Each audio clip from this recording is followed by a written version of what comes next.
ज्येष्ठ समाजवादी विचारवंत साथी पन्नालाल सुराणा यांचं वयाच्या 93व्या वर्षी निधन झालंय। नळदुर्ग इथल्या अपना घर इथे रात्री जेवणानंतर त्यांना उलटीचा त्रास झाला, त्यामुळे सोलापुरातील एका सहकारी रुग्णालयात त्यांना रात्री उशिरा दाखल केलं होतं। मात्र उपचारापूर्वीच त्यांची प्राणज्योत मालवल्याची माहिती डॉक्टरांनी दिली। त्यांचं पार्थिव शरीर हे शासकीय रुग्णालयाला देहदान करण्याचा निर्णय घेण्यात आलाय। तर अशा पद्धतीने ट्विट करत ही माहिती दिली गेली आहे। ट्विट काय पाहतोय? शरद पवारांनी ट्विट केलंय, मराठवाड्यातल्या भूकंपानंतर सुराणा यांनी उभारलेलं आपलं घर हे आश्रयस्थान अनेक तरुण तरुणींच्या आयुष्याला दिशा देणारं ठरलं।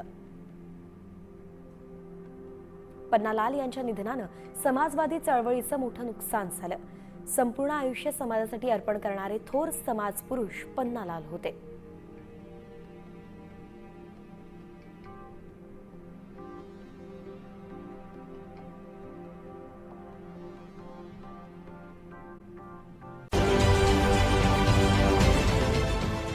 देश विदेशातील प्रत्येक घडामोडींचे लाईव्ह अपडेट मिळवण्यासाठी आता साम टीव्हीच्या सर्व सोशल मीडिया प्लॅटफॉर्मला लाईक, फॉलो आणि सबस्क्राईब करा। तसंच सर्व नोटिफिकेशनसाठी बेल आयकॉन प्रेस करायला विसरू नका।